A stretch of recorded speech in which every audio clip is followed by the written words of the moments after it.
Minha filha sentou-se na beira do sofá, pernas balançando, olhos cheios de esperança. Todos ao redor, seus primos, rasgaram papéis de embrulho, gritando de alegria, rindo, exibindo seus presentes. Uma segurava um tablet rosa brilhante.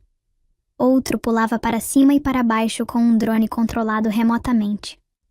A sala estava zumbindo de excitação, e Luísa apenas observava, esperando sua vez. Ela estava sorrindo pacientemente, confiante, porque em seu mundo, as avós amam seus netos, e os presentes vêm em lindos laços com seu nome neles. Eu continuei procurando o nome dela em uma etiqueta, em uma sacola debaixo da árvore. Tinha que estar lá. Quando o último presente foi entregue e ela ainda estava sentada lá, de mãos vazias, ela olhou para mim com um sussurro baixo. A vovó me esqueceu? Eu me virei para Vera e perguntei gentilmente. Havia mais algum? Talvez tenha passado despercebido. Ela nem hesitou. Ela não é realmente família, ela disse assim, sem desculpas, sem vergonha. Sua voz era afiada e clara, como se estivesse dizendo o tempo todo. Ela é adotada. É diferente. Luísa ouviu cada palavra. Ela não chorou, não imediatamente. Ela apenas assentiu, como se isso explicasse tudo. Então, ela olhou, abaixou as mãos e as cruzou no colo, como se estivesse tentando ocupar menos espaço. Eu senti como se alguém tivesse me tirado o fôlego. Minha boca se abriu, mas nada saiu. Eu queria protegê-la, para dizer algo, qualquer coisa. Mas eu estava congelada, e a pior parte é que ninguém mais disse nada. Os primos se entreolharam. Minha cunhada desviou o olhar. Renato sentou ao meu lado, mandíbula cerrada, olhos fixos em sua mãe. Mas nem ele falou. Nós ficamos para o jantar. Nós seguimos os movimentos. Luísa nunca mais tocou no assunto. Naquela noite, de volta ao quarto de hóspedes, Renato abriu a gaveta da mala e tirou uma pasta de papel pardo. Ele olhou para mim e disse: Eu trouxe para o caso de ela fazer algo assim. Eu esperava não precisar. Dela. Ele saiu de casa sozinho logo depois da meia-noite, com a pasta na mão. Eu não perguntei o que havia dentro. Eu não precisei perguntar. O que quer que ele tenha dito a ela, o que quer que ela tenha lido naquele envelope, ela não riu na manhã seguinte. E ela nunca mais chamou Luísa de uma criança que não é da família. Isso aconteceu no Natal passado. Era para ser um daqueles grandes encontros familiares onde tudo parece perfeito. Lareira crepitando, pijamas combinando, cidra no fogão, crianças correndo pela casa como se fosse um playground. Vera, minha sogra, se esforça ao máximo. Ela tem esse estilo de quadro do Pinterest de feriado. Ela é do tipo que coloca guardanapos de pano dobrados em forma de árvores e nomeia cada queijo na bandeja com um pequeno palito de quadro negro. Ela também é o tipo de mulher que acredita em como as coisas devem ser. Sou casada com seu filho Renato há 10 anos. Nós nos conhecemos na faculdade e no primeiro dia, ele era esse cara calmo, pensativo, quieto e intenso. Ele nunca foi a pessoa mais barulhenta na sala, mas sempre foi o que ouvia mais atentamente. Ele é quem sabe o que você precisa antes de você dizer. Quando me apaixonei por ele, também me apaixonei pela ideia de construir uma família com alguém que realmente entendesse como o amor deveria ser. Não foi fácil para nós. Nós lutamos para ter filhos por anos. 4 abortos espontâneos. 2 ciclos de fertilização in vitro fracassados. Muitas noites, apenas nos abraçando no escuro, não dizendo nada porque não havia mais nada a dizer. Eventualmente começamos a falar sobre adoção. Não era nosso plano B. Tornou-se nossa melhor decisão. Encontramos Luísa por meio de uma agência local. Ela tinha 5 anos quando a conhecemos. Ainda me lembro da primeira vez que ela segurou minha mão. Ela não disse uma palavra. Ela apenas deslizou seus dedinhos nos meus enquanto caminhávamos pelo parque. E eu sabia que era isso. Esta era minha filha. Luísa é luz em todos os cômodos em que entra. Ela adora pintar, especialmente animais. Ela dá nomes aos gatos e cachorros que passam em nosso quintal. Ela ri de suas próprias piadas, mesmo quando ninguém mais as entende. Ela é gentil e tão profundamente atenciosa que às vezes dói. Desde o dia em que ela chegou em casa, Renato era pai. Não padrasto, não pai, adotivo, apenas pai. Ela começou a me chamar de mãe sozinha uma noite, enquanto eu estava escovando seu cabelo. Eu nem a corrigi, apenas chorei. Nós nunca a tratamos como se ela não fosse realmente nossa filha. Mas isso não significa que todos os outros seguiram o exemplo. Vera foi educada quando apresentamos Luísa. Fria, mas educada. Ela não disse nada cruel, não no começo. Mas ela nunca a viu realmente como sua neta. Ela não aprendeu suas cores favoritas. Ela não fez suas perguntas. Ela não fez o mesmo esforço que fez com nossos sobrinhos e sobrinhas. Ainda assim, eu disse a mim mesma que ela mudaria de ideia. Eu queria acreditar que ela só precisava de tempo. Renato era mais cauteloso. Ele conhecia sua mãe melhor do que eu, e ele não esperava muito. Mas ele deu a ela o benefício da dúvida pelo bem de Luísa. Então, quando Vera convidou toda a família para sua casa no Natal naquele ano, nós aceitamos. Nós arrumamos o carro, carregamos presentes e lanches e dirigimos por quase 2 horas até chegar. Luísa estava agitada e com excitação. Ela fez cartões para cada primo. Ela mal podia esperar para ver a grande árvore que Vera sempre colocava no saguão. Ela até trouxe seu vestido favorito porque queria parecer adulta. Eu lembro de olhar para ela no banco de trás, cantando junto músicas de Natal, segurando seu ursinho de pelúcia. E eu lembro de pensar: este ano será diferente. Este ano ela vai sentir isso. Ela vai sentir que pertence. A casa estava cheia de barulho e calor quando chegamos. Os primos e os irmãos, os animais de estimação. Luísa correu direto para o caos como se estivesse em casa. Eu a vi abraçar Vera. Eu vi Vera dar um tapinha em sua cabeça, como se fosse a filha de um vizinho. Não era cruel, mas distante. Ainda assim eu sorri. Eu me agarrei à esperança. Talvez fosse apenas constrangimento. Talvez o amor não venha naturalmente para todos, mas isso não significa que não virá. Eu ajudei com o jantar. Renato brincou com as crianças. Depois distribuímos biscoitos em formato de rena. Tudo parecia certo. Tudo parecia quase normal até os presentes. Até que minha filha sentou em um círculo de crianças, abrindo presentes, observando-as desembrulhar com alegria, enquanto suas próprias mãos ficaram vazias. E tudo o que eu esperava se despedaçou bem na minha frente. Nós terminamos o café da manhã e todas as crianças estavam animadas, porque era a hora dos presentes na casa de Vera. Aquilo não era apenas uma coisa, era a coisa. Ela fez um evento inteiro disso. Ela empilhou os presentes sob a árvore de 12 metros e papel de embrulho codificado por cores. Fez as crianças se sentarem em um círculo e distribuiu os presentes um por um, enquanto todos observavam. Luísa estava praticamente pulando de excitação. Ela continuou olhando para a árvore e depois para mim, sussurrando: "Acho que a minha é a roxa com o boneco de neve." Eu sorri e acenei, embora não tivesse visto o nome dela em nenhuma das etiquetas. Tentei ignorar aquela sensação ruim no meu peito. Talvez o dela estivesse escondido atrás da árvore. Talvez ainda estivesse no armário do quarto de hóspedes. Talvez Vera estivesse guardando para o final. Os presentes começaram a se abrir. Gritos, risadas, todos segurando novos brinquedos, acessórios, caixas brilhantes. Luísa bateu palmas para cada primo como se fosse aniversário deles.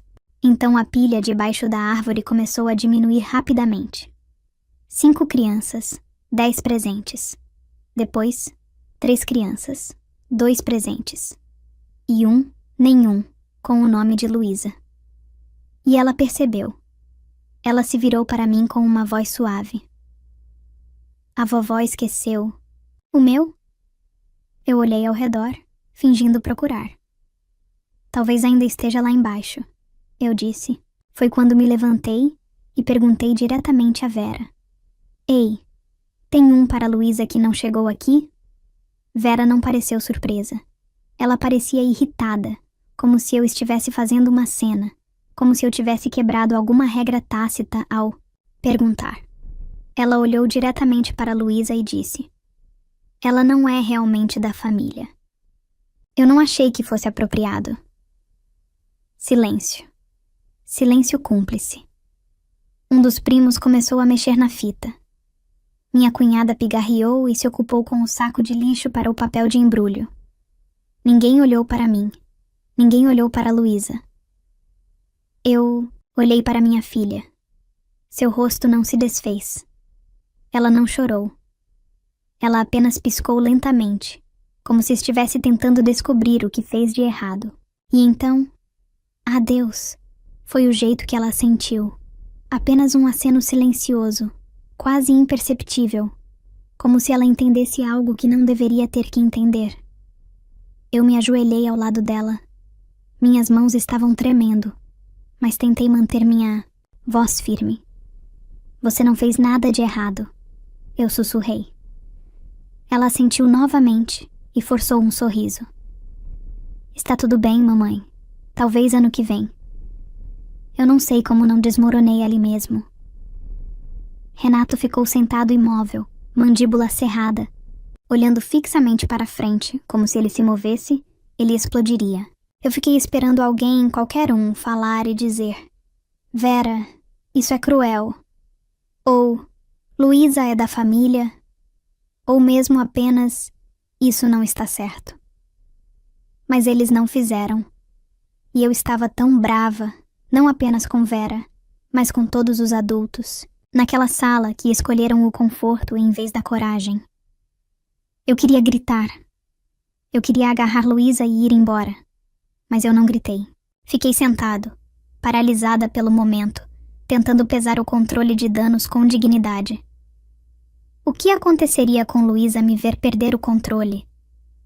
O que aconteceria com Renato se eu fosse cara a cara com sua mãe, na frente de toda a família? Então fiquei em silêncio e, ao fazer isso, senti como se tivesse traído minha própria filha. Mais tarde, quando a sala começou a seguir em frente, quando as crianças estavam distraídas novamente e os adultos voltaram a tomar café e a mexer nos celulares, eu vi Luísa desaparecer silenciosamente no canto, se enrolando com seu ursinho de pelúcia, seus ombros tensos, seus olhos no chão. Ela não falou pelo resto da manhã. Ela não pediu um presente. Ela não perguntou por quê. Ela apenas manteve aquele sorrisinho falso no rosto.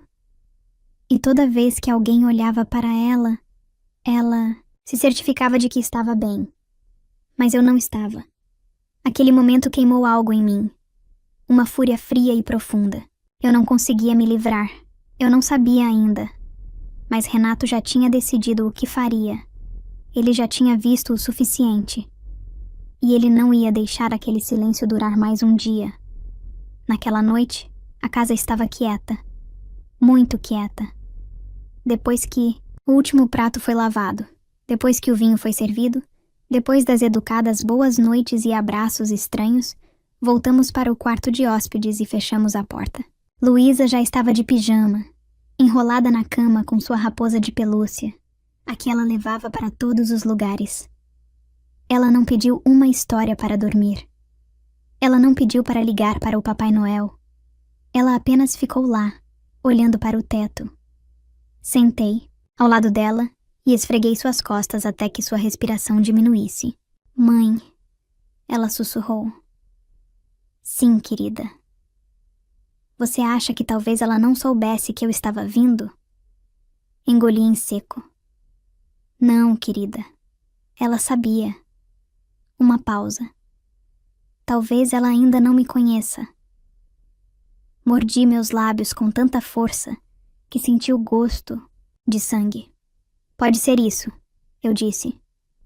Mas nada disso é sua culpa. Você me entende? Ela assentiu e virou o rosto no travesseiro. Quando me levantei, Renato estava parado na porta, segurando algo na mão. Ele não disse nada no começo, apenas olhou para nossa filha, olhou para mim e depois olhou para o envelope. Terminei. Ele disse baixinho. Deixei minha mãe dizer muitas coisas ao longo dos anos. Deixei passar porque era mais fácil. Mas não. Isso. Não com Luísa. Fiquei paralisada. Eu nunca o tinha visto assim antes. Ele não estava gritando. Ele não estava tremendo.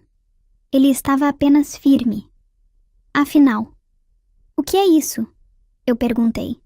Ele me entregou uma pasta de papel manilha. Dentro havia um documento legal autenticado, uma designação de testamento fiduciário atualizada e um registro formal da adoção de Luísa. Ela é nossa filha em todos os aspectos legais. Documento. Eu a adicionei a tudo. A casa, as economias, o seguro, a confiança da família, tudo. Ela é minha filha em todos os sentidos que a lei reconhece. Eu o encarei. Você fez tudo isso? Eu comecei a papelada meses atrás. Eu queria tornar isso oficial de todas as maneiras possíveis. Eu simplesmente não contei a ninguém. Imaginei que, se minha mãe cruzasse uma linha, eu teria o que precisava. Senti meus joelhos fraquejarem. Então, o que você vai fazer com isso? Ele olhou para o relógio. 00:30. Ele agarrou seu casaco. Vou mostrar a ela exatamente quem é Luísa. Eu não tentei impedir ele. Eu não disse para ele se acalmar. Eu apenas assenti e sentei na cama, ouvindo a porta da frente abrir e fechar atrás dele. Eu não sei o que ela pensou quando ele apareceu sem avisar. Eu não sei se ela esperava um sermão ou uma discussão, mas eu sei que ela não esperava a pasta. Ele entrou na casa dela, sua casa de infância, e sentou-se na mesa da cozinha em frente a ela. Eu não estou aqui para gritar, ele disse a ela. Eu nem estou aqui para pedir desculpas. Estou aqui para te dar uma escolha. Ele deslizou a pasta pela mesa. Ela abriu. Ele observou seu rosto enquanto ela lia. Ele disse a ela: Este é o nome de Luísa em todos os lugares legais que importam. Se você quer continuar fingindo que ela não é da família, a escolha é sua. Mas, se essa é sua escolha, então eu não sou mais seu filho. Porque eu não vou criar minha filha em uma família que a trata como uma convidada. Ela tentou interromper. Ele não deixou.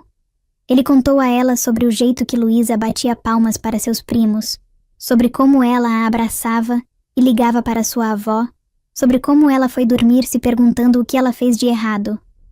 Então ele disse: Você tem uma chance de consertar isso, porque no próximo Natal estaremos em outro lugar. E então ele se levantou e saiu. De volta ao nosso quarto, ele não disse muito. Apenas deitou ao meu lado e pegou minha mão. Eu não dormi. Eu olhei para o teto, assim como Luísa tinha feito, pensando em quantas vezes eu mantive a paz às custas do meu filho. Mas algo mudou, naquela noite. Algo mudou em nós dois.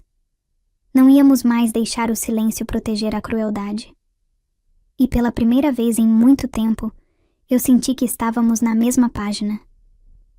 Não apenas como marido e mulher, mas como pais. O tipo que aparece quando é importante. Na manhã seguinte, algo parecia diferente. A casa estava quieta, mas não daquele jeito tranquilo de manhã de feriado. Estava tenso, como se todos estivessem andando por aí tentando fingir que nada tinha acontecido, mas sabendo que algo tinha acontecido. Luísa sentou-se à mesa da cozinha com uma xícara de chocolate quente que Renato tinha feito para ela. Ela mexeu lentamente, cantarolando para si mesma. Seus olhos estavam mais brilhantes do que na noite anterior, mas ainda cansados. Eu estava prestes a perguntar se ela queria dar uma volta quando ouvimos uma batida na porta do quarto de hóspedes. Era Vera. Ela não parecia ela mesma. A postura usual, o sorriso tenso, A perfeição polida tinha sumido. Ela parecia menor, de alguma forma mais quieta. Posso entrar? Ela perguntou. Renato não respondeu. Eu assenti. Ela entrou segurando uma caixa embrulhada, tamanho médio, com papel prateado, sem fita. Ela caminhou até Luísa, se abaixou ao lado da cadeira dela e colocou a caixa na frente dela. Eu esqueci disso ontem, ela disse. Luísa olhou para ela e depois para a caixa. Suas mãos não se moveram em direção a ela. Vera pigarreou. Eu cometi um erro. Sua voz estava baixa e cansada. E me desculpe, eu estava errada. Ela não disse isso para mim. Ela não disse isso para Renato. Ela disse isso para Luísa. Eu deixei algo na minha cabeça me convencer de que família é apenas sangue. Mas eu esqueci que família é amor. E você me amou desde o começo, mais do que eu mereço. Luísa olhou para mim, insegura. Eu dei a ela um pequeno aceno. Ela cuidadosamente desembrulhou o presente. Dentro, havia um conjunto de tintas aquarela de nível profissional, um caderno de desenho novo e, em cima, um cartão. Ela o abriu e leu em silêncio. Seus lábios se moveram, mas eu não conseguia ouvir as palavras. Então ela olhou para Vera. Você quer que eu desenhe algo para você? Os olhos de Vera se encheram de lágrimas. Eu gostaria muito disso. Luísa assentiu. Ok. Nenhum sorriso, nenhuma reunião dramática, apenas um simples ok. Mas esse ok significava tudo. Depois que Vera saiu da sala, eu me virei para Renato. Ele não parecia presunçoso. Ele não disse, eu avisei. Ele apenas deixou escapar um longo suspiro e sentou-se ao meu lado. Você acha que vai durar? Eu perguntei. Ele deu de ombros. Eu não sei, mas é um começo. Naquela noite, antes de dormir, Luísa desenhou algo em seu novo caderno de esboços. Uma garotinha de mãos dadas com duas figuras mais altas, um homem e uma mulher. Atrás deles havia uma casa com uma árvore. E no céu, ela desenhou um sol com um rosto sorridente. Ela o intitulou Casa. Ela mostrou para Renato, e ele beijou sua testa. É exatamente isso que somos. Poucos dias depois de dirigirmos de volta para casa e desfazermos as malas, um pequeno envelope chegou. Nenhum endereço de retorno, apenas a letra cuidadosa de Vera. Dentro, havia uma foto antiga de Renato, aos 5 anos, segurando a mão de sua mãe. No verso, ela escreveu: Família é por quem você luta.